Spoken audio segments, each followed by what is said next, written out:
नमस्कार, मैं हूं दीपिका पांडे और आप देख रहे हैं जागरण न्यूज। इस वक्त मध्य पूर्व में जंग का माहौल है, तनाव अपने चरम पर है, लेकिन इस संकट के बीच भारत ने एक बड़ा और मानवीय फैसला लिया है। जहां एक तरफ संयुक्त राज्य अमेरिका और इजराइल के हमलों से पूरा मध्य पूर्व अस्थिर हो चुका है, वहीं दूसरी तरफ भारत ने साफ कर दिया है, खाने पीने की सप्लाई किसी भी हाल में नहीं रुकनी चाहिए। आज के इस खास रिपोर्ट में हम आपको बताएंगे कि मध्य पूर्व के लिए भारत का बड़ा फैसला, सप्लाई में आ रही चुनौतियां और वो मौके जब भारत ने दुनिया को संकट में सहारा दिया। मध्य पूर्व जहां इस वक्त जंग की आंच तेज है, ईरान, सऊदी अरब, कतर जैसे देशों में हालात तेजी से बदल रहे हैं। ऐसे में भारत ने अपने मजबूत रिश्तों को निभाते हुए एक अहम कदम उठाया है। भारत ने फैसला किया है कि वो इन देशों को खाने पीने की सप्लाई जारी रखेगा।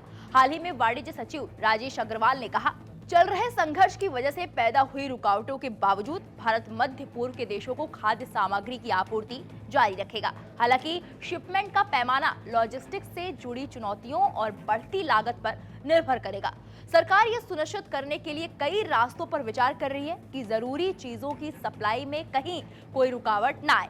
हम जहां भी संभव हो हवाई कार्गो या लंबे रास्तों के जरिए काम कर रहे हैं। ये सभी विकल्प इसलिए तलाशे जा रहे हैं ताकि ये सुनिश्चित हो सके कि भोजन पहुंच जाए, क्योंकि भोजन हमारी प्राथमिकता बना हुआ है। लेकिन ये काम आसान नहीं है। जंग की वजह से शिपिंग रूट्स पर खतरा बढ़ गया है। मदद में क्या क्या रुकावट आ रही है, इस पर बात कर लेते हैं। वॉर रिस्क इंश्योरेंस 0.05% से बढ़कर 1% तक पहुंच गया है। ढुलाई लागत में 20 से 30% की बढ़ोतरी हुई है। जहाजों को अब केप ऑफ गुड होप के रास्ते जाना पड़ रहा है। सफर 15 से 20 दिन लंबा हो गया है। इसका सीधा असर पड़ेगा, खाने की चीजों के खराब होने का खतरा बढ़ेगा, डिलीवरी में देरी होगी और खर्च में भारी बढ़ोतरी होगी। अब बात करते हैं भारत से मध्य पूर्व जाने वाली चीजों के बारे में। भारत जो चीजें भेजता है उसमें बासमती चावल है, आलू प्याज हरी सब्जियां हैं, ताजे फल हैं, इलायची चाय कॉफी भी भेजता है भारत, डेयरी प्रोडक्ट्स है, फ्रोजन फूड है, दवाइयां हैं। एक्सपोर्ट की लिस्ट में टेक्सटाइल, इंजीनियरिंग गुड्स, जेम्स और ज्वेलरी भी शामिल है। यानी मध्य पूर्व की फूड सिक्योरिटी कहीं ना कहीं भारत पर टिकी हुई है। वैसे ये पहली बार नहीं है जब भारत ने दुनिया के लिए आगे बढ़कर जिम्मेदारी निभाई हो।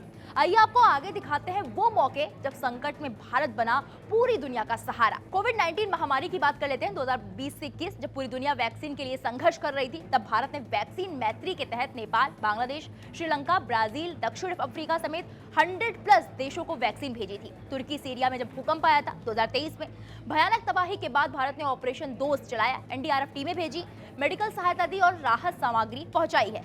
जब श्रीलंका में खाने और ईंधन की कमी हो गई थी, तब भारत ने $4 बिलियन से ज्यादा की मदद दी थी। पेट्रोल, डीजल, दवाइयां, खाद्य सामग्री सब भिजवाया था।